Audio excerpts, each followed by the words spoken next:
Welcome to Almas Jacob news. मैं हूं Almas Jacob और आप देख रहे हैं Pope Francis said the way of the cross is God's failure. Y esto es la historia del fracaso de Dios. This here in this item is the history of God's failure. Es un vía crucis.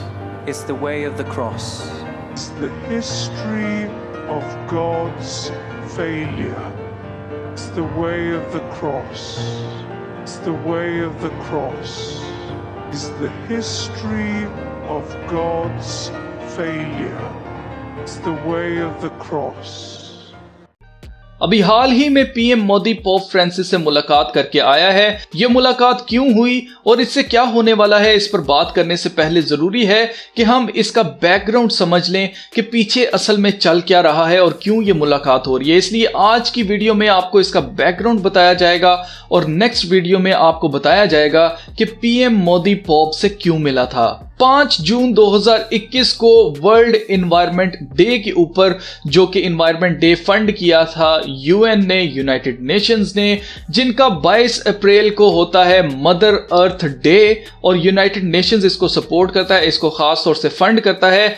इस day पर pope ने speech दी थी और UN किन्होंने बनाई है वो मैं आपको बता चुका हूं कि यूएन बनाई है उन यहूदियों ने जो खुद को यहूदी कहते हैं, मगर खुदा के कलाम में लिखा है, यीशु मसीह ने कहा कि उन यहूदियों से मत डरो जो खुद को यहूदी कहते हैं पर है नहीं बल्कि शैतान की जमात के हैं। जो शैतान की जमात वाले यहूदी हैं उन्होंने बनाई है यूनाइटेड नेशंस। रॉकफेलर खानदान ने इसको फंड किया था और इसके ऊपर स्टेटमेंट क्या दी है वर्ल्ड एनवायरनमेंट डे के ऊपर कोलंबिया के प्रेसिडेंट को पोप ने, उसने कहा the wounds inflicted on our mother earth are wounds that also bleed in us. We can not pretend to be healthy in a world that is sick. यानी हमारी धरती मां पर लगने वाले जख्म वो जख्म हैं जो हम में भी खून बहाते हैं। हम ऐसी दुनिया में सेहतमंद होने का दावा नहीं कर सकते जो बीमार है। अब ये बात कोई भी एक आम आदमी सुनेगा तो उसको लगेगा यार ये नॉर्मल सी बात है, बिल्कुल ठीक है जी, क्लाइमेट चेंज आ रहा है, गर्मी बढ़ती जा रही है, जमीन हमारी अर्थ जो है वो गर्म होती जा रही है, तो इसमें क्या बुरा है, पोप ने बिल्कुल ठीक कहा है। तो जी हां, आप बिल्कुल सही कह रहे हैं, पोप ने बिल्कुल ठीक कहा है, लेकिन इसमें मेन चीज जो रॉन्ग थी वो थी मदर अर्थ कहना पोप का। अब मदर अर्थ में क्या प्रॉब्लम है वो आपको बताता हूं, लेकिन उससे पहले मैं आपको बताना चाहता हूं, तो अगर आपको याद हो कि पोप की आंख एक दफा काली हुई थी और उस पर मैंने वीडियो बनाई थी कि पोप को किसने मुक्का मारा है। अगर आपने वो वीडियो नहीं देखी उस वीडियो को जरूर देखें, आपको जानने में आसानी हो जाएगी कि पोप किस सीक्रेट सोसाइटी से ताल्लुक रखता है, आपको जानने में बहुत आसानी हो जाएगी। मैं आपको बता चुका हूं उस वीडियो के अंदर ब्लैक आई क्लब के बारे में, और ये एक सीक्रेट रिचुअल होता है जिसमें खास तौर से आंख के अंदर एक ऐसा कीड़ा डाला जाता है जिसकी वजह से आंख ऐसी हो जाती है। और ऐसे बहुत से हॉलीवुड एक्टर्स हैं जिनके साथ ये रिचुअल किया गया है, और इस रिचुअल को करने का क्या मकसद होता है वो इस वीडियो में मैंने डिटेल से बताया। अगर आपने वो वीडियो नहीं देखी उस वीडियो को जरूर देखें। अभी रिसेंटली मैंने एंजेलिना जूली के ऊपर एक वीडियो बनाई थी जिसमें बताया गया था कि कैसे इन हॉलीवुड एक्टर्स और ये जो खास तौर से सीक्रेट सोसाइटीज के मेंबर्स होते हैं कैसे इनको टॉर्चर किया जाता है, इनको मारा जाता है कैसे, और फिर इनसे कुछ जो है वो एजेंडास पूरे करवाए जाते हैं, इनके बदन के ऊपर कैसे टैटूज आते हैं, वो सब कुछ मैंने आपको एंजेलिना जूली वाली वीडियो में बताया था। अगर आपने वो वीडियो नहीं देखी तो उसको भी आप जरूर देखें। इन सारी वीडियो से जिनका मैंने जिक्र किया इससे पता चलता है कि पोप जरूर एक सीक्रेट सोसाइटी का मेंबर है, और ऐसी सीक्रेट सोसाइटी का मेंबर है जिसका ताल्लुक खुदा से नहीं बल्कि शैतान से है। और मजीद आज की वीडियो में हम बात करेंगे कि पोप ने कहा था history's biggest failure, history of God's failure is the way of the cross. एक मसीही ये अल्फाज इस्तेमाल कर ही नहीं सकता, क्योंकि हम मसीहियों का ईमान ही यही है कि यीशु मसीह ने सलीब पर हमारी खातिर जान दी, उनको मुर्दों में दफन किया गया, उनको रखा गया कब्र के अंदर, लेकिन तीसरे रोज वो मुर्दों में से जी उठे और आसमान पर जिंदा उठाए गए, और वहां से वो वापस आने वाले हैं। और जब दूसरी दफा वापस आएंगे तो इस दुनिया की अदालत करेंगे और इंसाफ करेंगे और हमेशा तक बादशाहत करेंगे। तो ये सारी चीजें हमारा ईमान का हिस्सा है, एक मसीही के ईमान का। अगर आप मसीही हैं तो आप ये कभी भी नहीं कह सकते कि खुदा जो है वो फेल हो गया या खुदा ने जो कुछ किया वो फेलियर था। और खास तौर से वो फेलियर क्या है? वे ऑफ द क्रॉस, यानी कि जो रास्ता क्रॉस की तरफ जाता है, सलीब की तरफ जाता है, वो फेलियर है खुदा का, जबकि ये खुदा के कलाम के अगेंस्ट है। अगर यशुआ की किताब उसका 21वां बाब उसकी 45वीं आयत अगर आप पढ़ेंगे तो वहां पर लिखा है know with all assurance that God never fails, यानी अपनी पूरी अकल से ये चीज जान लो कि खुदा कभी भी नाकाम नहीं होता। His good promises to you will come to pass, God never fails, खुदा कभी भी नाकाम नहीं होता है। और अगर पोप ने यह बात कही है कि गॉड फेल हो गया, दैट मीन्स इसके अंदर एंटी क्राइस्ट स्पिरिट बोलती है, इसके अंदर खुदा का रूह नहीं है, ये खुदा का बंदा नहीं है। मजीद अगर आपको याद हो तो इसने पब्लिसिटी स्टंट करने के लिए इसने कुछ लोगों के पांव धोए थे, कुछ रेफ्यूजीज थे, खास तौर से उनके पांव धोकर उनके पांवों को इसने चूमा भी था। अब ये भी बेफल एक्ट है, इसका कोई फायदा नहीं है क्योंकि खुदा के बिल्कुल कलाम के अगेंस्ट है।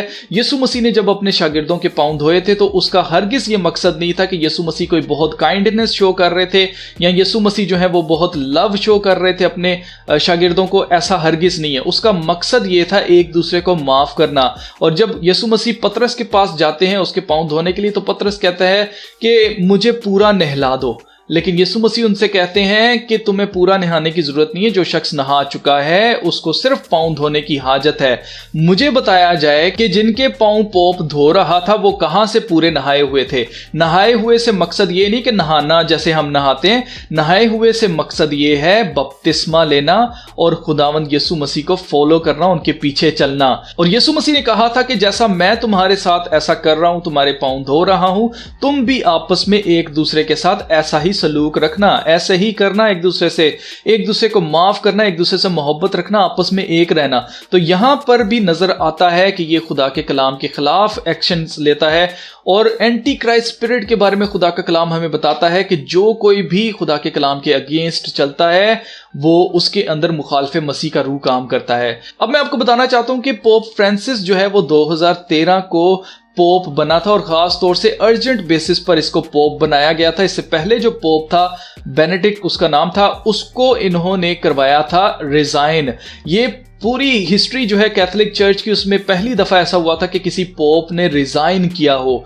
उसने रिजाइन किया और उसके बाद पोप फ्रांसिस जो है 2013 में इसको पोप की सीट पर बिठाया गया। मैं आपको बताना चाहता हूं अगर आप 13 के अंदर 20 को प्लस करते हैं तो ये बनता है 33, यानी कि 33 नंबर बनता है। 33 डिग्री ऑफ फ्री मेसन आपको याद आ गया होगा। मजीद अगर हम ये कहें कि जी हम इसको मजीद ब्रेक डाउन करते हैं, 0 की वैल्यू नहीं होती, हम इसमें से वो भी निकाल देते हैं, तो अगर हम 13 और 2 को प्लस करें तो ये 15 बनता है और 1 और 5 को प्लस करेंगे तो ये 6 बनता है। तो हर लिहाज से ये न्यूमरोलॉजी जो चल रही है वो एंटी क्राइस्ट वाली न्यूमरोलॉजी इसके ऊपर चल रही है। खासतौर से नंबर 13 आपको पता है 13 खानदान, 13 कॉलोनीज, वही सब कुछ ये शो करता है। मजीद इसको मुखालफे मसीह प्रूव करने के लिए ये बात भी काफी होगी कि इसने लफ्ज जो इस्तेमाल किया जमीन के लिए वो इस्तेमाल किया मदर अर्थ। मदर अर्थ मैं आपको बताना चाहता हूं ये कौन लोग इस्तेमाल करते हैं। इसका जिक्र ग्रीक मिथोलॉजी के अंदर है और ग्रीक मिथोलॉजी के अंदर एक गॉडेसेस है जिसका नाम है गाया, और गाया जो है वो बेसिकली मदर अर्थ को कहा जाता है। और इसी तरह हिंदू धर्म के अंदर पृथ्वी माता जो है वो भी कहा जाता है एक गॉडेस को, जो कि हिंदू गॉडेस है एक, जिसको पृथ्वी माता कहा जाता है। तो मैं आपको बताना चाहता हूं कि ये कहीं से भी क्रिश्चियन तालीम नहीं है जो कि पोप लेके चल रहा है। और पोप के मुंह से ये निकलना या पोप ने ये स्टेटमेंट देना कि मदर अर्थ, यहां से पता चलता है कि ये शख्स कहीं से भी खुदा के कलाम को फॉलो करने वाला नहीं है। ये खुदा के कलाम के विरोधी है, खुदा के कलाम के खिलाफ ये शख्स है। अगर आप नोट करें तो जब भी ये शख्स कोई भी स्पीच करता है उसमें खुदा का जिक्र ही नहीं करता, और खासतौर से अगर खुदा का जिक्र करे तो इस तरीके से करता है कि जैसे इसका खुदा के साथ कोई राब्ता है ही नहीं है। मजीद इसने जो स्टेटमेंट दी अगर आप उस पर गौर करें तो इसने कहा हमारी धरती मां पर लगने वाले जख्म वो जख्म है जो हम में भी खून बहाते हैं। हम ऐसी दुनिया में सेहतमंद होने का दावा नहीं कर सकते जो बीमार है। तो मैं आपको बताना चाहता हूं यहां पर बीमारी का जिक्र करना, सेहत का जिक्र करना, हेल्थ का जिक्र करना जानबूझकर किया गया है और उसकी रीजन ये पैंडेमिक है जो कि चल रहा है। इस पैंडेमिक की वजह से यहां पर ये लफ्ज घुसाए गए हैं सेहत और खास तौर से बीमार। मैं आपको बताना चाहता हूं कि यहां पर ये पोप ये बात कर रहा है कि जी हम लोग बीमार या ये बीमारी इसलिए आई है क्योंकि जमीन या नेचर जो है मदर अर्थ हमसे नाराज है या मदर अर्थ को हम बहुत ज्यादा नुकसान पहुंचा रहे हैं, उसको हम जख्मी कर रहे हैं। तो मैं आपको बताना चाहता हूं कि ये खुदा के कलाम की या खुदा के बंदे की ये जुबान ही नहीं है, क्योंकि खुदा ही हमें जिंदगी देता है और जैसा खुदा के कलाम में लिखा और यीशु मसीह ने कहा कि इंसान सिर्फ रोटी ही से ना जीता रहेगा बल्कि हर उस बात से जो खुदा के मुंह से निकलती है इंसान जिंदगी पाता है।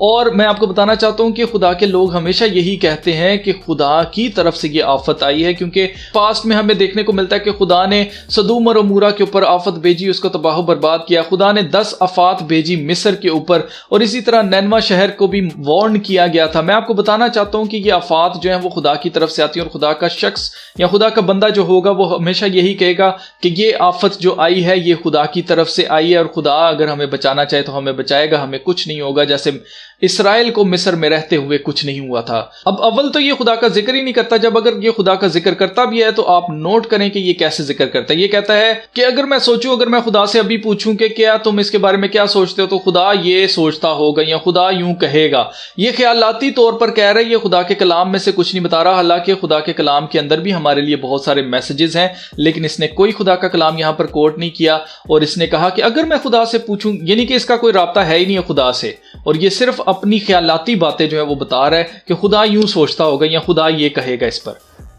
ये टोटली शख्स एंटी क्राइस्ट है, और मैं आपको बता चुका हूं एंटी क्राइस्ट हर वो शख्स है जो कि खुदा के कलाम के खिलाफ है, यीशु मसीह की सलीब के खिलाफ है, और खास तौर से यीशु मसीह के खुदा के बेटे होने के इनकारी है, और यीशु मसीह की सलीबी मौत और उसके बाद उनको दफनाए जाने, उनको 3 दिन के बाद जिंदा होने और आसमान पर जिंदा उठाए जाने और जिंदा वापस आने पर जो ईमान नहीं रखता है वो एंटी क्राइस्ट है। फिर चाहे वो किसी भी मजहब से ताल्लुक रखता हो, चाहे वो अमीर हो, चाहे वो गरीब हो, चाहे वो कोई भी हो, चाहे उसकी वैल्यू हो, चाहे उसकी कोई वैल्यू ना हो, वो शख्स जो ये बातें नहीं मानता है वो एंटी क्राइस्ट है। फिर उसको मार्क ऑफ द बीस्ट लेने की भी जरूरत नहीं, और उसको ये सोचने की भी जरूरत नहीं कि ऐसा दुनिया के अंदर हो रहा है, मार्क ऑफ द बीस्ट ऐसा कुछ लगाना पड़ेगा तो हमें नहीं लगाना है या हमें नहीं लेना है। आप बेशक मार्क ऑफ द बीस्ट ना लें, आप हैं ही एंटी क्राइस्ट है, आपके लिए सजा लिख दी जा चुकी है। यीशु मसीह ने कहा कि जो कोई भी उन पर ईमान लाता है वो हमेशा की जिंदगी पाता है, और जो नहीं लाते उन पर सजा का हुक्म हो चुका है।